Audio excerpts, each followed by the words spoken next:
और आइए अपने संवाददाताओं का जल्दी से रुख करते हैं बांकीपुर से। इस वक्त हमारे सहयोगी रुपेश कुमार हमारे साथ लाइव जुड़े हुए हैं। रुपेश, है तो ये उपचुनाव में एक सीट का नतीजा, लेकिन इस पर नजरें पूरे देश की लगी हुई हैं। खास करके इन तीनों ही सीटों के नतीजों पर पूरे देश की नजरें हैं, क्योंकि इस बीच देश में बहुत कुछ घटा है। पेपर लीक का मुद्दा एक बड़ा मुद्दा बना। जंतर मंतर पर हमने जेन जी का आंदोलन देखा।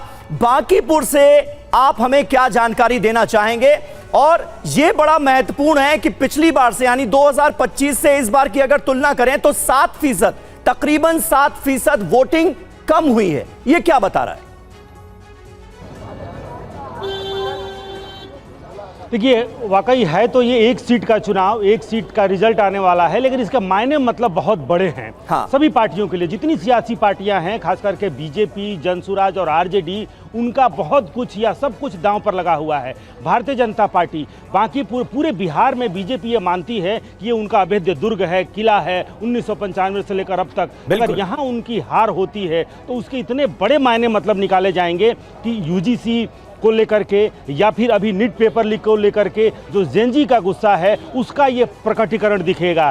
क्या बीजेपी से अगड़ा वर्ग जो है वो नाराज है? क्या युवा वर्ग जो है वो नाराज है? अगर प्रशांत किशोर अगर यहाँ जीतते हैं तो एक पैराडाइम शिफ्ट होगा यहाँ पर कि एक नई तरह की सोच, एक नई धारा। लेकिन सबसे अहम होगा बीजेपी को अगर नुकसान यहाँ पर होता है तो उसके मायने मतलब बहुत बड़े निकाले जाएंगे। चूंकि यहाँ पर इनसिग्निफिकेंट हैं नीरज सिन्हा, यहाँ पर बीजेपी ने चुनाव लड़ा। नितिन नवीन जो बीजेपी के राष्ट्रीय अध्यक्ष हैं, उनके लिए उनकी साख, बीजेपी की साख राष्ट्रीय स्तर पर, और चूंकि बिहार की राजधानी और ये मध्य है, सेंट्रल पटना जो है वो बांकीपुर है, यहाँ पर पूरे बिहार के लोग रहते हैं। यहाँ जो रिजल्ट होगा वो पूरे बिहार का एक तरह से प्रतिनिधित्व करेगा। पूरा बिहार बोलेगा कि बिहार ये कह रहा है बीजेपी के पक्ष में, आरजेडी के पक्ष में या फिर प्रशांत किशोर के पक्ष में। अगर प्रशांत किशोर यहाँ जीतते हैं तो वो कहीं ना कहीं माई समीकरण में तेजस्वी यादव या लालू प्रसाद यादव अब तक जिस माई समीकरण के दम पर बिहार में सियासत करते रहे हैं, क्या वो माई समीकरण दरक गया है?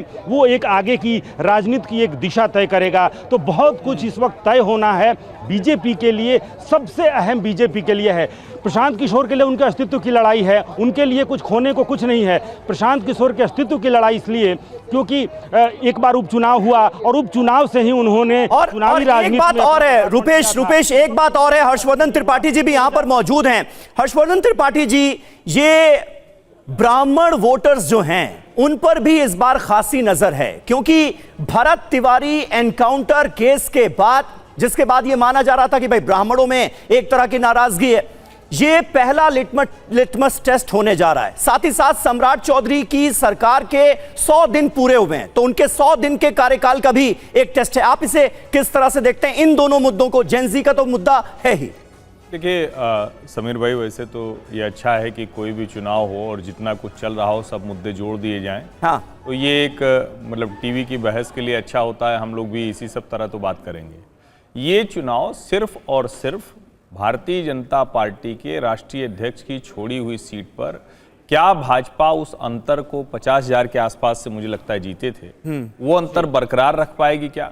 और मुझे एक बड़ा रोचक ये दिख रहा है, हालांकि वो परिणाम आने के बाद तय होगा, कोई भी राष्ट्रीय जनता दल की चर्चा नहीं कर रहा है। अब ये तेजस्वी यादव के लिए, राष्ट्रीय जनता दल के लिए चिंता की बात होनी चाहिए। ठीक है, सीट भले भारतीय जनता पार्टी जीतती रही लगभग 34 साल से, लेकिन अगर वहां भाजपा के सामने प्रशांत किशोर की बात हो रही है तो इसको इस तरह से ही देखा जाना चाहिए कि ये जो बिहार में विशेष करके जिसको हम कहते हैं ना कि ये सवर्ण बहुल सीट है, यहाँ कायस्थ बहुत हैं, ब्राह्मण हैं, उस तरह की सीट है, तो उसके लिहाज से तो क्या भारतीय जनता पार्टी के सामने जो मैसेजिंग देनी थी उसमें प्रशांत किशोर सफल रहे? दूसरा, चुनाव वो जीत पाएंगे क्या? अभी उसकी मतलब संभावना बहुत कम दिख रही। लोग ये कह रहे हैं कि एक कॉन्स्पिरेसी थ्योरी है कि राष्ट्रीय जनता दल वाले भी और भाजपा वाले भी दोनों के समर्थक टूट कर उधर जा सकते हैं। लेकिन ओवरऑल अगर देखें तो एक लाइन की बात है, भाजपा के राष्ट्रीय अध्यक्ष की सीट है। फिलहाल उस पर भाजपा के मतलब जो कहे कि चांसेस की बात करें तो वो साफ साफ दिखते हैं कि बहुत जबरदस्त हैं। कोई और उसमें मुद्दा या ये नीट या यूजीसी, मुझे तो नहीं लगता कि उस पर कोई वोटिंग हुई है। बिल्कुल।